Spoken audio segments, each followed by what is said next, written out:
Hi everyone, it's Peachy and I'm trying something new. In my personal save, I have all kinds of stories going on. Families are intertwined, there's gossip, secret affairs, relationships all around. Things happen faster than I can film a machinima, so I thought I could tell the stories to you, not really in the form of gameplay, but kind of like it. I know it doesn't make sense, but you'll see what I'm talking about. This installment is about Brooklyn Bennett and Dr. Scott Bakins. You know them from the machinima Love by Coincidence. Brooklyn is the daughter of Lincoln Bennett, who married Brian's mother, Desiree. Scott is Landon Jones's best friend, and Landon is married to Pleasantville style editor Daphne Stilson. I don't know what it is about the men in Pleasantville. They see a beautiful woman and they get all flustered and scared to say anything. Dr. Scott Bagans is no exception. He was smitten with Brooklyn, and even though he's a successful surgeon and quite handsome, he has yet to approach her even after they had their very hot encounter at the charity Masquerade ball. He knew who she was immediately. The mask couldn't hide her identity from him. No way. He knew she was mending a broken heart. Her ex Frank had been sneaking around with the town tramp Angelica. When she found it out, she put him out of their apartment.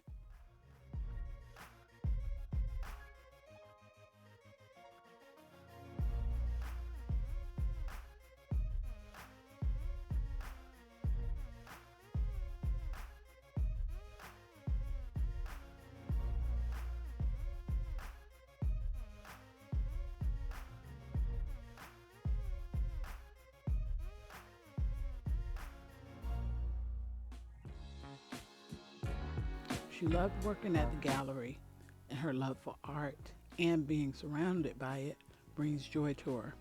And the art gallery happens to be located in the Riverwalk across from her stepmother's restaurant. She enjoys hanging out with Desiree, and having her in her life gives her that motherly essence since her mother was taken from her when she was a teen. Desi never forced herself on her or her brother Dallas, but just her aura pulled them in. She has so many mannerisms like her mother, but on top of that, she makes her father very happy.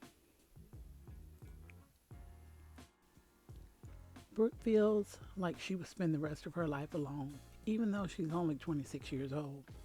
She has a small apartment in town, but spends most of her time at Granite Falls when she can. She enjoys her secluded place on the lake with no one dropping by because they think she needs company.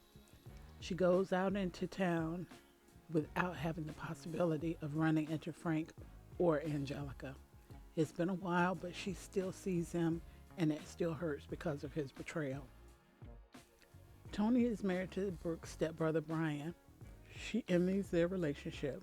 He is totally in love with his wife and will do anything to make her happy. He even named his new restaurant after her. Tony often asked her about her last date. It had been a while, but she had run into Scott in town in Granite Falls and they went to the movie together. Technically, it wasn't a date, but it was the closest thing to a date that she's had in a while. See how your halo shines so bright. Ooh, baby, did you fall from paradise? Wherever we go, I'm on cloud nine, so high. Yeah. I got a brand new love you. Take me away,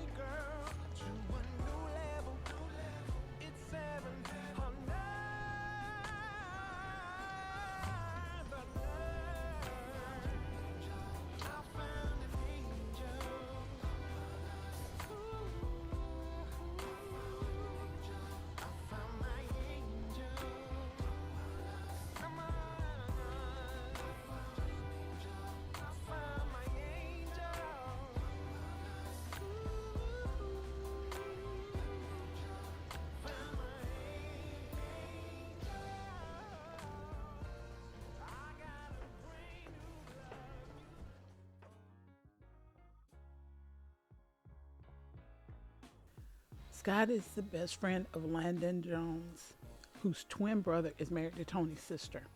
Landon was not really the best source of advice on going after a woman since it took him 2 years of loving Daphne from afar to even speak to her. But no matter how often they get together, their conversation always turns to Brooke and if Scott has said anything to her yet. It sounds a lot like the same questions that Landon was asked when he was swooning over Daphne. But he reminds everyone that she is now his wife, and he mentions that to Scott often as well.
Being Scott's best friend, he knows about Scott's encounter with Brooke at the party. Landon has made sure to not mention that little bit of information to his wife because she is a good friend and works with Tony Morales. If Tony knew, her communication network would know, and her communication network rivals the local news. He couldn't even mention it to his twin brother because his twin brother is married to Tony's sister. After long shifts at the hospital, Scott would sometimes go out to the lake. This was even before he knew Brooke loved the lake too.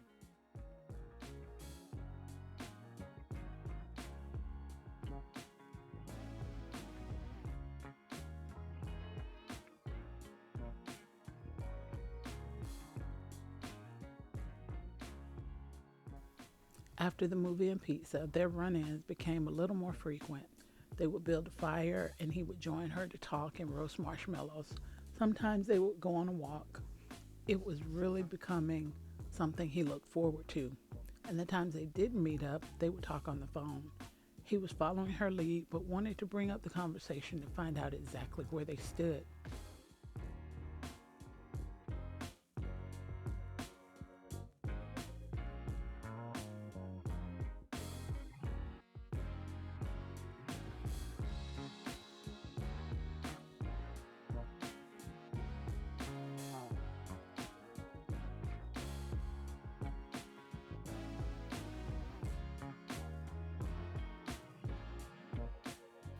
Brooke had asked him to meet her at the Blue Velvet for drinks. She said she wanted to talk to him about something. She had been talking about a party coming up at the gallery. Maybe she was going to invite him to be her date.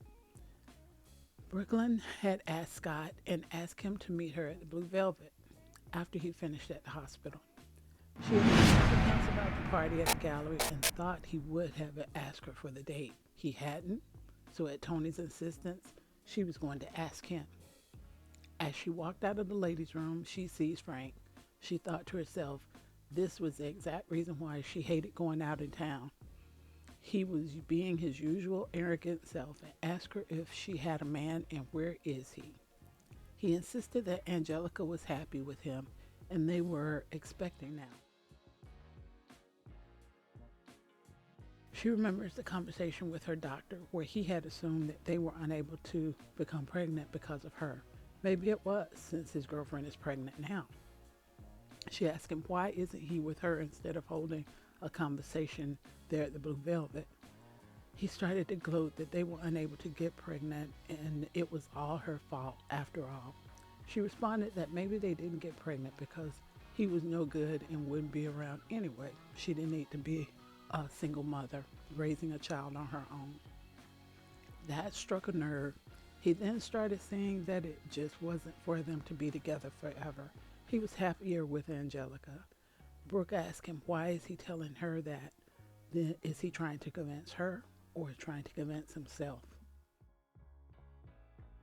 Suddenly, in the door, she saw Scott enter. He is walking towards her with that walk that she always loved to see. Frank, being only interested in what he was saying, didn't notice her attention was elsewhere. Scott walks up and greets her in a way he had never greeted her before. He said, hey honey, sorry I'm late. I got hung up at the hospital. I thought we'd pick up something and go back to your place and relax. Frank finally became silent. Brooke took Scott's hand in hers, introduced the two men. Frank, being Frank, just walked off. She had her answer without having to ask Scott anything. That night, they became a couple.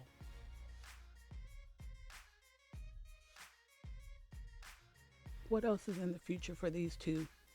I plan to keep you posted along with the other residents of Pleasantville. Thanks for watching. Have a wonderful morning, afternoon, or evening, whatever time in the world you are. Be safe out there. Bye for now.